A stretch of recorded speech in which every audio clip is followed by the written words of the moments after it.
sirli olam, sirli koinot,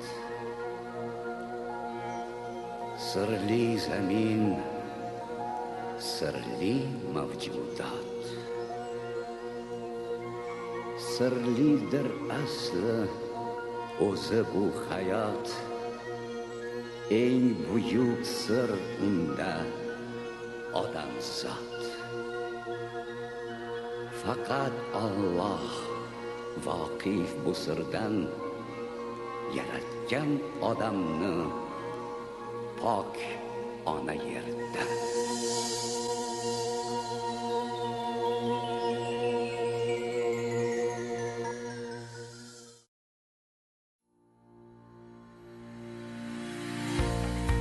Tarix o'tmish sabog'i, kelajak poydevori. Har bir go'shaning o'z o'tmishi, past balandi va gullagan davri bo'ladi. Bugun biz hikoya qilmoqchi bo'lgan manzil joriy yilda tashkil topganiga roppa rosa 100 yil to'ladigan tarixi zahmatkash insonlar va ulkan o'zgarishlar bilan yo'g'rilgan Qo'rg'oncha qishlog'idir.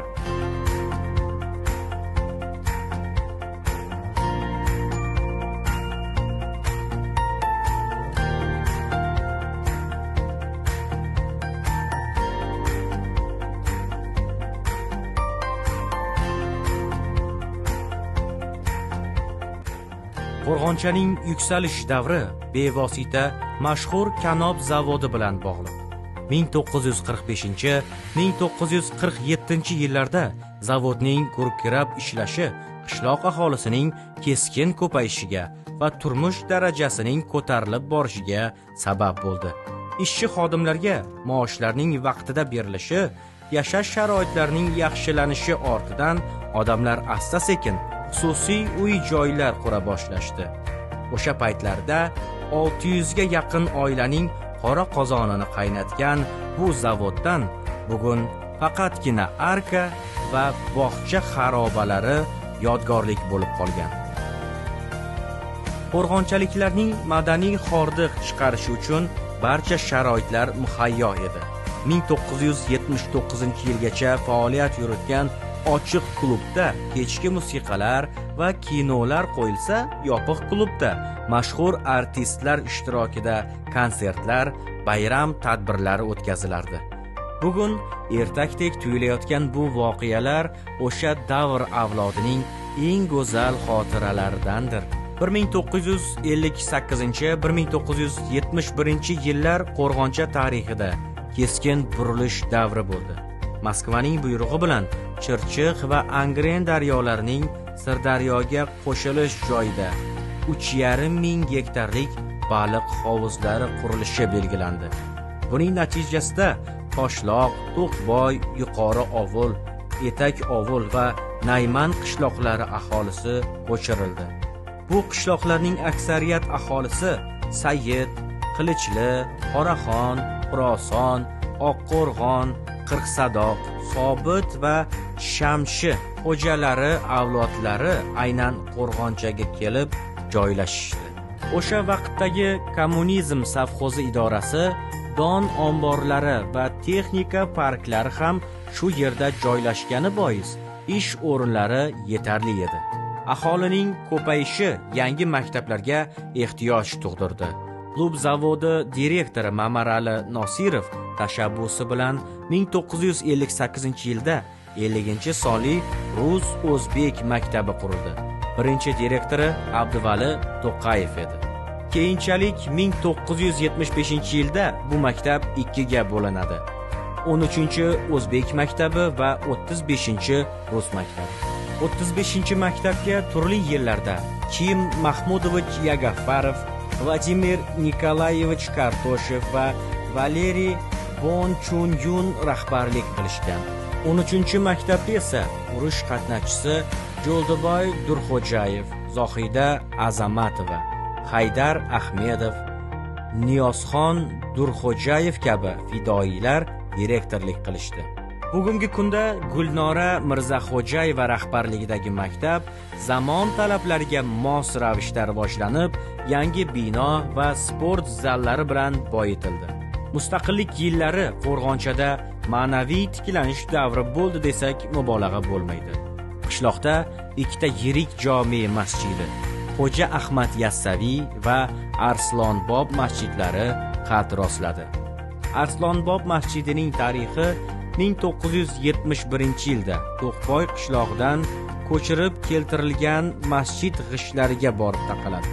Keyinchalik 1992-1993 baliqchi xo'jaligi rahbari Mirjalol Mirzahmedov boshchiligida zamonaviy ko'rinishda qayta qurildi. Bu xayrli ishlarda Sattorxon bobo, Haydar aka, Umirbek domla, Qamoriddin Qosimov va Abdurahim hoji kabi insonlarning xizmati katta edi. Bugungi kunda yosh imom Amirxon domla ushbu maskanda el xizmatidadir. Xo'ja Ahmad Yassaviy masjidi esa Xolxo'ja bobo, Ismogul bobo va Toshpo'lat Azimov kabi nuroniylarning tashabbusi bilan 1990-1995-yillarda barpo etilgan. 1974-yilda Chirchiq daryosi ustida qurilgan ko'prik Qo'rg'onchani tranzit yo'l markaziga aylantirdi.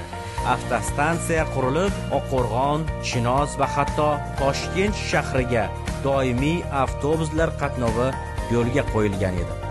Markazdagi Dehqon bozori mashhur 2 qavatli uy, 83-dorixona va Xudoybergan akaning poyabzal ustaxonasi qishloqning gavjumligini ta'minlar edi. Ushbu bitiklar shunchaki tarix emas, balki ota-bobolarimizdan meros qolgan xotiralar varaqasidir. Maqsadimiz Toshloq, To'qboy va boshqa ko'chirilgan qishloqlar tarixini, ajdodlarimizning yashash tarzini kelajak avlodlarga yetkazishdir. Garchi biz adabiyotshunos bo'lmasak-da, o'z chevamizda boricha qog'ozga tushirdik. Zero tarixni bilgan millatning kelajagi nurafshon bo'ladi. Agar sizda ham qishlog'imiz tarixiga oid qo'shimcha ma'lumotlar bo'lsa, marhamat, biz bilan baham ko'ring. Tarixni birgalikda boyitaylik. Ko'nglima orzular solgan qishlog'im, olis-olislarda qolgan qishlog'im. Ko'nglima orzular solgan qishlog'im, olis-olislarda qolgan qishlog'im. Kelib qolar mudib har sahar, har shom, ko'zlari yo'limda qolgan qishlog'im. Kelib qolar mudib har sahar, har shom, ko'zlari yo'limda qolgan qishlog'im. Mening maqsadimdan ko'nglim ko'p to'g'dir, armon nishoniga tegmagan o'qdir. Mening maqsadimdan ko'nglim ko'p to'g'dir, armon nishoniga tegmagan o'qdir. Orzuning izmida